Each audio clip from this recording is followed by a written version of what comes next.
and we had completed till verse 15.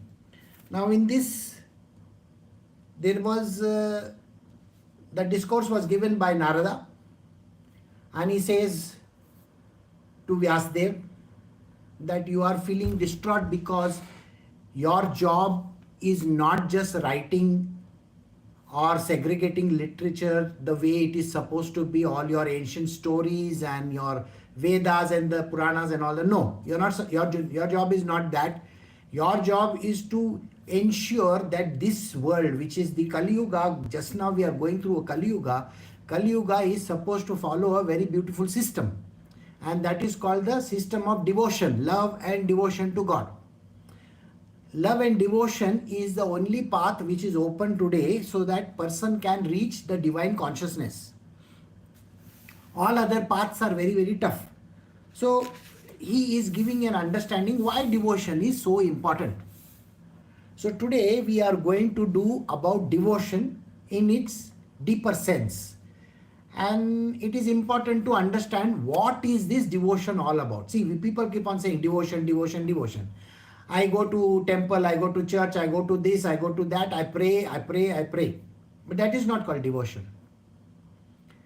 See, prayer and whatever that you do, your 99% of the time is otherwise lost in the world of raising your family, running after money, building houses. You understand what I'm saying? We are bothered about material worldly stuff more than anything else. Everyday life is a misery. We are running after various things. What are those things? We are running after lust, greed, right? I want more, I want more, I want more. What do you want more? Money, money, money. I want to enjoy sex, so I am enjoying it. That is the only thing a person is interested in. They are not interested in anything else. When greed is concerned, the greed can be of anything. The lust can be of anything. I may lust for objects in life. See, when I say objects in life, I want to buy the best car in the world. I want to own the best diamond in the world. I want to go and see Paris and New York and this one and that one. That is what you are thinking about. No, this is not what is the reason for your existence. So how do you reach the divine? The divine can be reached by means of devotional path. So today we are going to understand this devotional path. So we have so far done till verse 15. So today we are going to do verse 16 from Srimad Bhagavatam. It's a very interesting way in which this thing has been put. So listen to it very carefully. We are doing Srimad Bhagavatam, Canto 1, Chapter 5, verse 16. The Supreme Lord is unlimited. Only a very expert personality retired from the activities of material happiness deserves to understand this knowledge of spiritual values. Therefore, those who are not so well situated due to their material attachment should be shown the ways of transcendental realization by your goodness through descriptions of the transcendental activities of the Supreme Lord. Now here Narada is giving a very good explanation to Vyas Muni. What is he saying? He is saying very clearly, God is unlimited. God is everywhere. Correct? God is everywhere. Can I eliminate God from any place? No, I can't. See, even if I say, oh, there is devil over there, I'm sorry. Devil is not as big as God or whatever. You know, he is living in his own creation. The divine Lord's creation only, he is living in that. So please always remember one thing. There is nothing which can eliminate this divine being. So the Supreme Lord is unlimited. Now who can understand him? Only a person who is expert in that particular space. Who is expert in this space? The spiritually perfect people. The spiritually perfect people are experts in their spaces. I want you to think about this. Who is this expert? Now, suppose you are a poor man. Okay? And a poor man is explaining to someone how to become rich. Will anybody believe in a poor man when he says how to become rich? Nobody is going to listen to him. But if a very rich man is explaining how to become rich, will you listen to it? Yes, of course. That fellow has the knowledge of becoming rich. So we will listen to this person. Likewise, in our world, if I have to go and understand, let us say, a special thing. Okay, I want to understand the theory of relativity. Okay, theory of general relativity. Who is the best person to explain this to me? Albert Einstein. Agreed? And any other person besides Albert Einstein cannot give me the proper understanding. Similarly, when you ask your own self, ask yourself this question, who knows me better? Who knows me better? Can anybody know you better? You yourself know yourself better, no? Or no? No, he knows me better. There is nothing called he knows me better. Please understand this. There is no other person besides yourself who knows yourself better. Correct?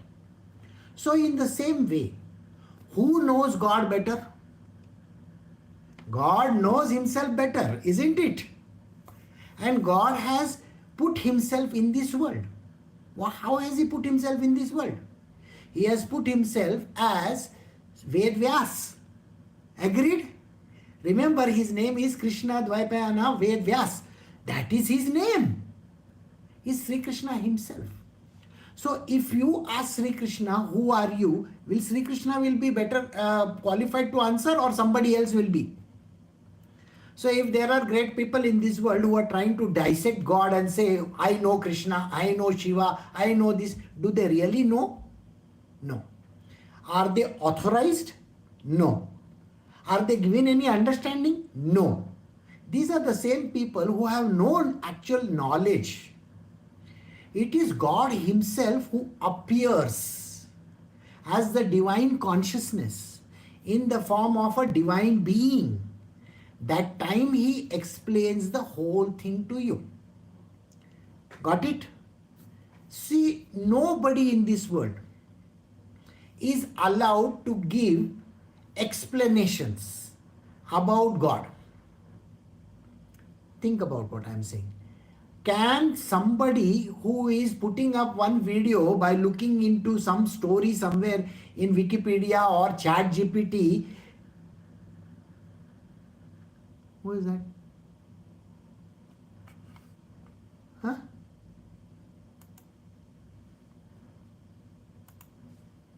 Okay, we'll see. So, this answer has to be understood that any person outside cannot do this. Alright? You understood this? Now, I want you to go back and think about what is Vedvyas doing.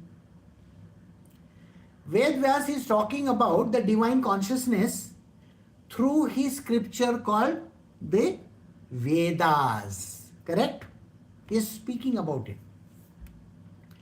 So he has broken the Vedas down into 4. That is Rig Veda to Atharva Veda. He has broken it down. And then he has distributed the knowledge amongst people. It is a very, very deep philosophical way of looking at God. There is no way in which a common man can understand this. So if you have to do one scripture, which is the Rig Veda or something like that, and try to understand it, do you think it is possible? You know, many a times human beings, they love to do these Vedas. You will say, where have I done the Vedas? I have not done the Vedas. Well, of course you have done it. It is called the Suktam also. You have done the various Suktas, isn't it? So when you do the Suktams, you are actually going to a space where you don't understand a word. There are beautiful people, singers, who are singing about the Vedas, about the scriptures. Have you seen them? In YouTube, if you go and say, I want to hear this particular Suktam, and then some nice, people will come up, they are singing very beautifully. They will sing in very nice, musical faculty. No, no. What is the point? If I give a koel also, a cuckoo bird to sing this, she will also sing very nicely. If I give, there is an app over there available. I just give the words. Okay, let us give the words. Okay. And give these words the app, that particular, and 11 labs. Have you heard of these 11 labs? So I tell 11 labs, here is the Suktam, kindly sing it in a classical format. Do you think 11 labs will not do it? Which voice do you want? Okay, so you want a voice of some person, maybe Lata Mangeshkar, okay, or maybe Madonna's voice. Maybe she's singing that. Of course you can get her voice. You just have to get a sample of her voice and put it in 11 labs and then say, this is the Suktam, please sing it. And then you will say, but there is no music. Oh my God, who told you? Artificial intelligence can create music also. And they can sing better than all those people put together.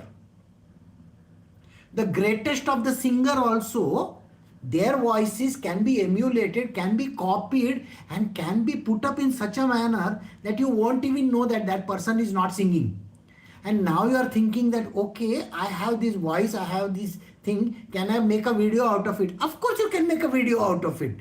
Go to Leonardo, it will make a video out of it and say, make the person singing like this also. Now you don't want the person singing, you want him to dance. Tell that AI app, can you make this person dance? So what is the big deal in that? So it is nothing to do with a good voice, with good music, or any of these things that you see is anyway going to lead you towards realization. So you can go and watch as many videos in YouTube as you want. Devotion will not come to you. You know what will come to you? Oh, I get a queasy feeling in my stomach, when I listen to these beautiful words. I feel like crying. Huh? Hey, really? But have you seen this movie, of Julia Roberts and that guy, Pretty Woman or something like that, where she goes to watch a opera and she feels like pissing in her pants or whatever that she says, because she gets very emotional about it. So somebody singing and you feel like, your stomach is going or you want to go to the loo, doesn't mean anything. So don't be under this impression that that is what is called devotion. I hope you get the point. People cannot reach devotion if they listen to all this nonsense. I can listen to the best opera in the world. The opera singer can make me cry also. Well, you want to cry? I'll put a little chili powder in your eyes. You will start crying very soon. What is the big deal in that? So that person makes you cry because you're very emotional, My God, look at the words, look at the way they are singing. What singing? Even a dog will start crying over there. Got the point or no? Hey, he will start, he can also do the same. No, that is not called devotion. Listening to some great singers sing their songs doesn't mean devotion. But a person like, say, we have a Kanakadasa. He is singing. He doesn't even know how to sing. Okay? He may be singing in this kind of a voice. Okay? Purandar Dasa. Lakshmi Bharama, Lakshmi. He will keep on saying like this. Okay? Or Mirabai will say, Mere to Giridhar Gopal. She is not singing in this kind of, Mere to Giridhar Gopal. She may be singing like this. She may not know classical music. I hope you are getting the point. Ramakrishna Paramahansa used to sing. That is what will put you on the path of devotion. Not listening to some YouTube music or Spotify or this kind of nonsense that you keep on doing and thinking, oh my God, I got so carried away by that thing. Doesn't make a difference. So kindly understand that these kind of things have zero value. So that is the reason why Narada is telling, you are the Lord himself. You know what is the path of devotion. You write things on devotion. Don't become a bestseller, you see. Nobody is saying you have to become a bestseller, New York Times bestseller and all that. No, there's no need. You don't have to win some Pulitzer Prize. You don't have to win a Nobel Prize of Literature. Vedvyas, write about this. Write songs and beautiful stuff about the devotion to God. So never get carried away when you feel, oh my God, beautiful song, you know. So, even a parrot can sing. Okay? So, it has to be the divine Lord himself. And then we go and touch the feet of these singers and say, my God, you sing so beautifully, you know. I want to give you one har. I want to touch your feet. You have got Saraswati on your tongues. You can do this, you can do that. After giving all the prizes and stuff like that to these people, then what do? You go back home. Are ek peg lagana? Twink. Peg lagana means, you understand? Make me a peg. I will drink it. Oh, what happened to that Saraswati over there? Saraswati got converted into pegs, is it? So that is not called devotion. Something which is going to keep you entrapped in itself forever and ever and ever. Did you understand what I'm saying? Not going to some musical show. Wow! Ah, you keep on dancing over there. You seen that Trudeau fellow? Huh? He went for that show and he's dancing away. Ding chick, ding chick, ding chick. What? That is not true. You have to be so much engrossed in the devotional world that nothing in this world can shake you. You cannot be listening to a YouTube video. My God, look at the speech he's giving on spirituality. You know, I got so carried away by it. Really? After that, what you are doing? I went for a smoke, you know. Oh, after watching a YouTube video, you went for a smoke. So that fellow's, whatever he said on the YouTube has no value. Do you understand what I'm saying? Okay. In the night, you know, I was watching this nice, beautiful stuff on YouTube. I put on my laptop and I put on my iPad and I was watching very beautiful songs. You know, I love them. I love them. And then my husband came and then we made love.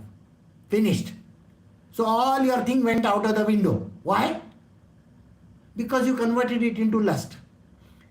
Spirituality is not about that.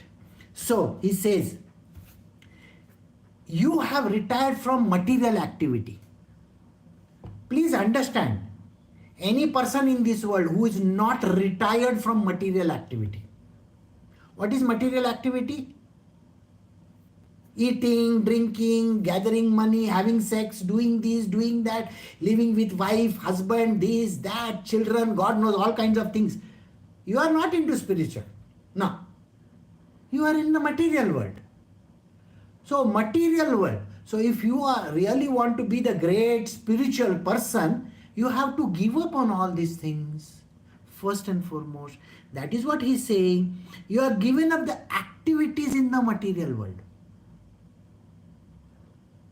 Once in a while, I want to enjoy. No. No, Vedvyas, you can't go and do that. No, please, let me. Only today is Sunday, you know, Sunday is allowed. No Sunday, Monday. No. So, deserves to understand the knowledge of spiritual value. This is called spiritual values. The values have to be perfect. And therefore, those who are not so well situated due to material attachment should be shown the ways of transcendental realization. That is why it is your beholden duty, Vedvyas, to show the world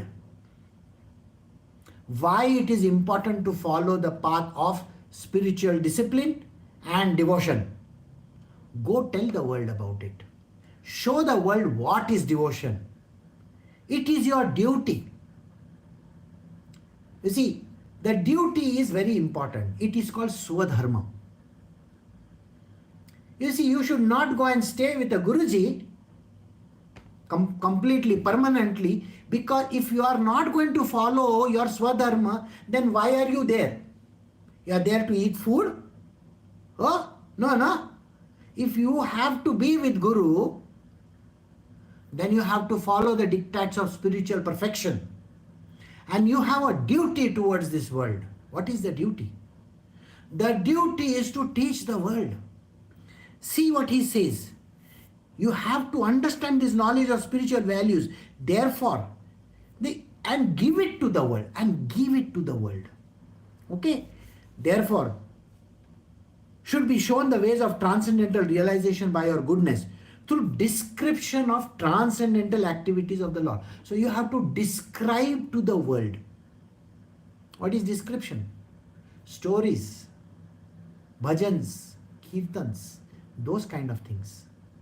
I hope you get the point. See, many a times, many people have said to me, I want to leave everything and I want to come and stay with you, Guruji. I told them, you are not ready. You are not ready. Can you give up your entire life? No husband, no wife, no mother, no father, no brother, no sister, nothing. And you are supposed to follow a very, very strict path. Your getting up time is this, your sleeping time is this, you are totally in that. Your full day is working towards only service to God. I hope you get the point. Whatever that you do, you are only supposed to be doing towards God. You can't say, oh, I got up late. Oh, today I don't feel like going and doing anything. You can't do that. You can't say that, oh, I don't feel like, today helping work in the kitchen and all that. Kitchen, Guruji is looking after. Why should I bother? No. If you are in the ashram, it is your duty to be a part of that. Not live like one person coming, okay, oh, I have come on a holiday, This is the hotel room, I've got a room, I know where I have to shit, I have to take a bath, I know this. No. This is not a 5-star hotel. So you have to understand this. It is what you come to do. So only that thing. Nothing besides that. When you go to work in your company, do you go and play cards over there? Are you watching porn in your office? Are you? No, you are not supposed to. You are working for the company. Are you supposed to go to the gym over there? I'm doing, treadmill. Oh, company you go to do treadmill? So all these great organizations who have put up gyms over there and spaces for people to sit over there and have coffee, Starbucks coffee and this coffee and that tea and this food from this company and that, Rameshwaram say idli. I don't know what is that. You have not gone to the company to do that. Get food from home and eat over there. Got it? Pampering these people? No, I am sorry. You see, today there is a very important thing that has happened in the world. There are companies which were following the path, diversity, inclusion and all that nonsense. Yesterday Walmart also said, we are going off DEI. Have you heard about it or no? Why? Because that is not correct. That is not correct. You are wasting the company's time into fighting with the company. I want a special toilet. Oh, you think it's your father's property that you can ask for toilets? Go piss in the jungles over there if you want to. So this is not a correct thing. You have gone there to work over there. Likewise, if you have come to an ashram, don't just sit in your room and do nothing. Your job is to work. Your job is to do seva. Oh, I will come at 8 o'clock. No. I will not have this. I will not have that. These things are not allowed in the ashrams. Whatever food is given, dum. Eat it. That's it. You can't have your ego over there.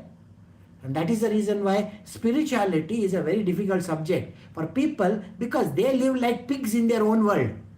Understand, pigs? They don't wash their clothes, they'll just throw their clothes. Nothing is kept properly. They'll get up when they feel like, they'll sleep when they feel like, whenever they feel like, whatever they want to do, they will do. But this is a horrible place. You see, ashram is like that. It's a people where tyrant is there, big tyrant called the Guru. Is going to dictate terms to you. You may not like it. Got it? And that is why the transcendental of the Supreme Lord activities cannot be done by material worldly people. Material worldly people can go and lagav enough maska to whichever God they feel like. They will not become devotees. No. Devotion is devotion. So you have to first explain. Okay, now I was told that I have not done 15. Could be, I maybe have missed it. Okay, so we will do Srimad Bhagavatam, verse 15. The people in general are naturally inclined to enjoy. And you have encouraged them in a way in the name of religion. This is verily condemned and quite unreasonable. Because they are guided under your instructions, they will accept such activities in the name of religion and will hardly care for prohibitions. Such a wonderful, kick in the backside of those who are following the spiritual world. People in general are inclined to enjoy. Everybody is supposed to enjoy. Why? Because we tend to enjoy.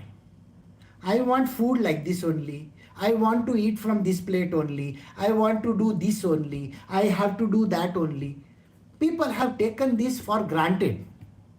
And who has encouraged? People like Vyasdev have said, okay, go do what you want. No. If you are to stay with Vyasdev, and if he says like this, he is wrong. And that is the reason why it is very difficult to come and stay with me. Do you understand what I am saying? It's not easy to stay with me. Why? Because there are prohibitions. Can you see the last word? There are prohibitions. You cannot do this. I find people come over here, sit in front of me and phone. What are you doing? Is this the respect that you are giving? Don't be lost in your phone. And they will carry the phone to the dining table also. Sorry, boss, you are not in your office or in your house. Phones have to be kept aside. You have to dress properly. You have to take a bath early in the morning and come. And you have to be very nicely ready for the show. And you are supposed to come and ask me over there, Guruji, what help can I give you? And not come after the breakfast is served or after the meal is served. No. Your job is to come before that. Even before I get up, your job is to go there and do what is necessary. Understand this. So, in general, people enjoy. And you have encouraged them in the name of religion. People get encouraged in the name of religion. You know what they do? They will take the name of religion. Oh, I have to go and do this. I have to go and do that. I have to put so many diyas over there. I have to do this thing. I have to do that thing. What? Your devotion is not there. You are interested in putting all the stuffs around you. No. Your job is to do your job. I asked few days ago, people, would you like to help me edit the videos? Some of you have written to me. Yes. Understand, there are 3 types of disciples or devotees. 3 types. First is the person, even after telling, that person will never do. Suppose if I say, okay, do this. 2 days later, the person will say, Guruji, I forgot to do it. I will do it tomorrow, When tomorrow comes, they will say, I don't know how this is done. Oh, you should have known this before you okayed yourself. No or no? Yeah. But they will not say that. So, this is called the worst devotee or worst disciple, who will keep on procrastinating and not doing things. Second type of devotee or disciple is a person who will ask the Guruji, What can I do? And he will immediately do it. He will or she will immediately do it. So I say, okay, just remove kachra over here and put some flowers over there and do this and do that. So the person will do immediately, will not question. Do this video edit just now. That's it. They will do. I don't know about it. I have to learn it first. How do I do it? When do I do it? All those questions. It's your duty to learn it and do it. You waste your entire life running after all material worldly things. Can you not go and watch some few videos in YouTube and learn a little bit and do it? So do it. Why are you asking me? My job is to tell you, just do it. Guruji, I don't know how to remove kachra. Really? Please do the vessels. I don't know how to do the vessels. I'll wash the, mixer only in the water over there. That is not how it is to be done. You can't put the entire... I said go wash the mixer. This person takes the entire mixer and puts it under water and washes the mixer with soap and water. You're not supposed to wash the mixer, stupid. You're supposed to wash the vessel which is there on top of the mixer. Common sense. Illa. Then the third type. This is the second type who will do it immediately. And not question and not say, I don't know, this cannot be done, that cannot be done, I want to go to sleep, I want to get up. These kind of answers that person will not give. He will just do. The third person is a person who anticipates, knows what is to be done. And before the Guru can open his mouth and say, I want some videos to be edited, the person will say, Guruji, I have already edited 10 videos. I am waiting for your instructions to do the next 10. Thank you very much. That is the highest devotion and the highest of the discipleship. You do it for your wife. You do it for your husband. You do it for your children. You do it for everybody else. Devotion will come to you if you are coming to a Guru. Ask yourself this question. Do you really think from which angle you are devotee? And who is encouraging you? So, Vedvyas, you are not doing anything on devotion. That is why this is happening. You see, Narada is pointing towards him. Because they are guided under your instructions. See, understand one thing. I reprimand Rajma quite a lot. I tell her that you should be behaving in this manner in front of people. Because people look at you and they exactly emulate you. If you are going to sit like a bhoot in front of people, you see, a bhoot means what? A devil or a demon or some kind of a ghost. Hair is not proper, you are wearing a nightgown and sitting. Okay, I am sitting for the satsang. I want you to think about it. Do you send your children for their studies to school in a nightgown? Are satsangs your study or not? Am I your teacher or not? Ask yourself this question. When you send your children to school, are you putting them good clothes? Are you ensuring that their hair is combed and everything and they are sitting very, like a disciple or a student in class? And you give so much of importance to their school? Why? Because you want your children to become the best version of yourself, of themselves. No? Yes or no? But look at yourself when you sit for a satsang. Disheveled appearance, not wearing good clothes, and you're sitting as if you have not brushed your teeth. You're just coming, I've come for the class, yawning away to glory. That is not the way how you do your class. If your son or your daughter yawns in the class, what is the teacher going to say? Has it ever occurred to you? Spirituality is a subject which is higher than any of the subjects in the whole world. Agreed? It is not easy. sitting for a satsang with windows off, what is Guruji going to say? Or sitting like as if you have woken up from your sleep, or you are not even gone for a pee or something like that. I feel like going to a pee. I feel like going to the pee. What is that? If your son does the same thing in school, is it okay? Now ask yourself this question. Do you stand up for this? When it is your child's nature, you are going to, when it is your child's studies and future, you are going to be particular. Well, your child will be reborn again and again. Next life of his, he might be an ant. And you might be that elephant who will crush that ant. Is it okay with you? Think about it. You may not understand what I am talking today. Tomorrow you will understand when you are going higher and higher up in spiritual world. Now think about it. Tomorrow I give you the chance and I say, okay, from tomorrow, Anisha, you are going to teach 100 people. And if Anisha is disheveled person sitting in front of the class as a teacher, what do these 100 people look at her and say? What will they look at Jonathan and say? Jonathan, oh, he is behaving like as if he has just woken up from sleep. Do you know this or no? Don't know this? You know, in my class, when I was sitting in the college, we had 270 or 80 students in one class. Okay?